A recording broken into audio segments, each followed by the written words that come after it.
Hello and welcome back to another Onkruid video, welcome back to another unedited Soulstone Survivors video where we will be using the spell blade with the upgraded weapon with the, not the singular focus. I actually wanted to use the synergetic spell because I am focusing on just going for a regular old run-the-mill arcane build. Just with all the different types of arcane abilities we can manage, especially going for the arcane shield.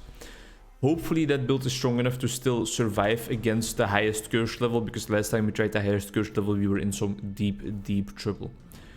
It's gonna be, I'm warning you, it's gonna be a little bit of a controversial Onkruid video. I am gonna focus today on finishing my train of thoughts entirely and just having productive sentences out there that are efficiently conveying the message I want to convey without being interrupted by other thoughts related to, for example, game upgrades or stuff. And it's because I want to try and be as clear as possible about what we are talking about today. What we are talking about today is in vitro fertilization. So the practice of like making babies with the aid of science. Most of the time used for people that can't get babies on their own. They can't get children because possibility is that the male in the relationship has slow swimmers, that his seed, his reproductive material is actually, it's not an episode for children by the way, is not active enough, is not potent enough to actually reach the egg in the female partner, the reproductive partner, because reproduction has to be done with two people, of course, or the female partner, the woman side of things can also go wrong, if you will. I think it's safe to say that it's something going wrong that is not stigmatizing or anything or disrespectful. It's just going wrong for them. And that can be because the woman, for example, has an inhospitable environment. To really get into the nitty-gritty detail of things, I think that the woman's vaginal region can have a bit too acidic of an environment, if I'm not mistaken. Magic missiles. I just did it. I had my thoughts interrupted. I think their environment can be a little bit too acidic for the male sperm cells to survive. For example, I think that's one of the possibilities that can happen. And it can impede a couple that actually want children from having those children. Very sad, of course. Tragic, even. Reproduction is, most of the time, for most of us, a part of human life. And after a certain age, according to Eriksson, for example, I think his name is Erik Eriksson, this is not even a joke. After a certain age, one of our life goals becomes generating things. And generating things is, in essence, also generating offspring. Generating new people.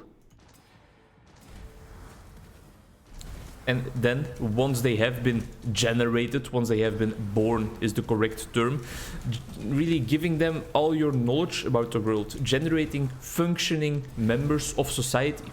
So for a lot of people, having a kid is actually a very important life goal later in life, from the age of like 45 onwards or something, probably like that. Well, I mean, it's having the actual kid probably happens a lot earlier, but generativity lasts on until those later stages. It might not be generativity in reality, but it's just like a very literal translation of how I remember we talked about it in Developmental Psychology 2. But what I was talking about is in vitro fertilization. They then take the egg from the woman, from the female part of the equation. They put that in like a little glass, on a little glass plate, on a little glass, Jesus Christ. Yeah, on a little glass plate, a little glass surface. And they insert the arcane blade. No, stop doing it. Stop doing it. Don't get interrupted. They insert the sperm, the spermatoid, the sperm cell of the male in the relationship directly into the female's egg. That's how in vitro fertilization works. And that is a marvel of medicine and a marvel of science. I am very proud of our civilization to be able to achieve such great things, to actually have people that want children but can't get them naturally still have an opportunity to kind of have their own child, even though I think adoption is also perfectly fine and is something a lot of people should, or more people should consider and do. It's something I would definitely consider. I think my girlfriend would never consider it, though, sadly enough. Either way, not the topic I'm talking about. I read an interesting article about the practice of kind of fetus selection. Fetus selection when it comes to this process of in vitro fertilization. People can already see in the tests of like the little cells right at the start whether their child is, for example, vulnerable for certain types of cancers, for diabetes, or for example, also schizophrenia. Because we know that schizophrenia is a disease that is very much conveyed by, or that is very much influenced by our genetics. The heritability of schizophrenia is higher than some other forms of psychopathology, like depression or anxiety disorders, for example. Impending doom, thank you very much. I give up on not being interrupted in my thoughts. I think it adds some nice lightness and humor to the subjects we are talking about today. And it is a very, very controversial topic from an ethical standpoint, from the standpoint of bioethics, because it gets misused a little bit already. In some parts of the United States and of Brazil, for example, it is becoming a commercialized practice to kind of have your children being tested on all those types of disease before there's even a child.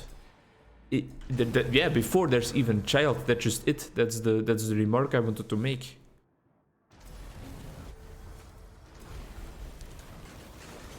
Our build is already quite strong, by the way. And it is a hard topic to talk about, but I think it should be talked about, right? First of all, one of the first side trackings, one of the first topics inside this topic, should this practice be available to everyone? Or should it only be available to people that are actually considering like in vitro fertilization? Because the practice has already been also used by just regular old people that can actually still get pregnant in natural ways, but they go for that testing beforehand because, well, they don't want to go through all the trouble of bearing a child naturally in the normal way with all that the ups and downs that process inherently possesses. They want to immediately have a type of certainty that their child is gonna come out healthy, that it's gonna be able to grow up without having too many problems. Is that okay? Isn't that like playing God? I think that's the thought that immediately rushes through multiple people's minds when we hear about things like that. Aren't we messing with nature in that way? I think it's an interesting question, and it's a very important question. Because in essence, I think we can all understand the people that want to do that. Of course, you want to have a healthy child.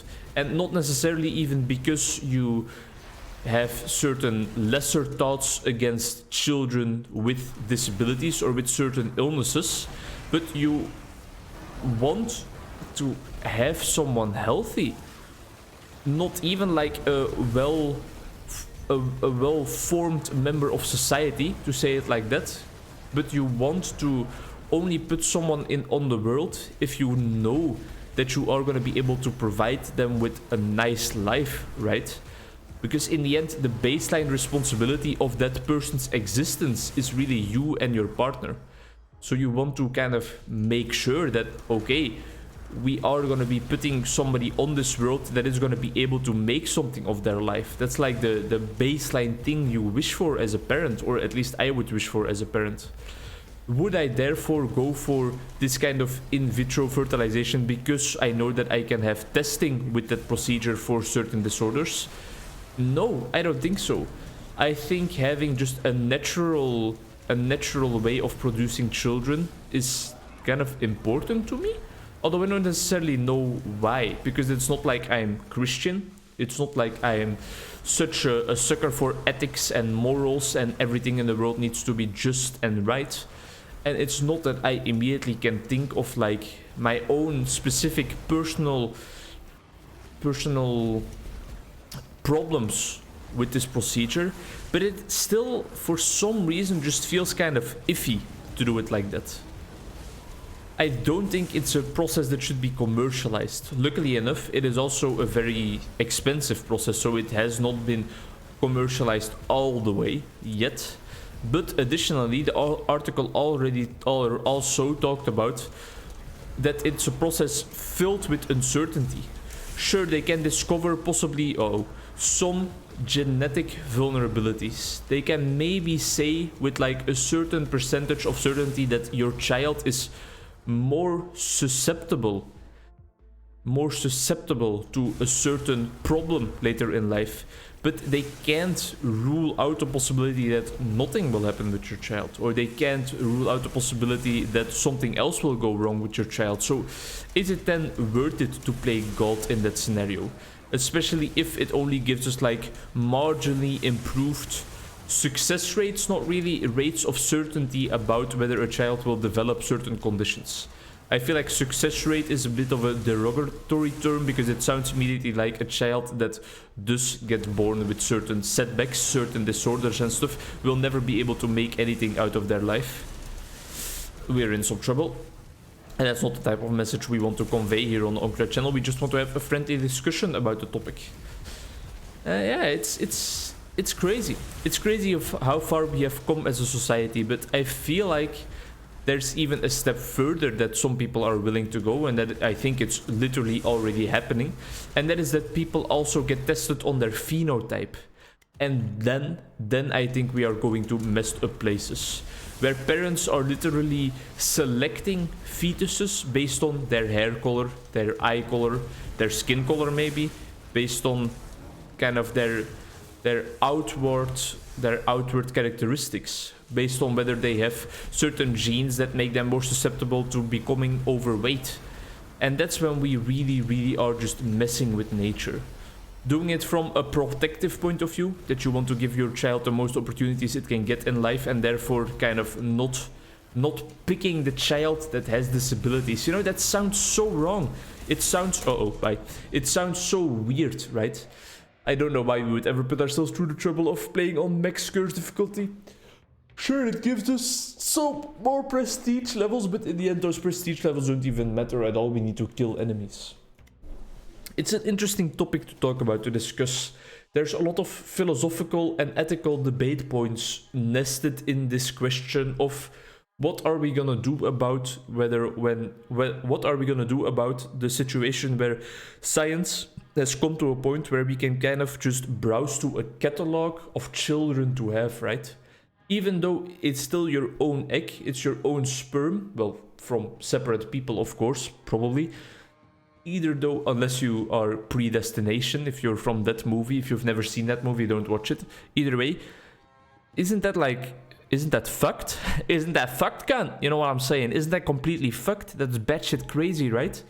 Selecting which child you have. In a sense, and this is very dramatic, but it's to give you like a take-home message and something to think about even further. Isn't it like murdering all the other potential children? I don't know, maybe that's a bit too far, but either way, interesting topic to think about. Selection of children at birth. Pre-selecting before birth what type of child you want to have.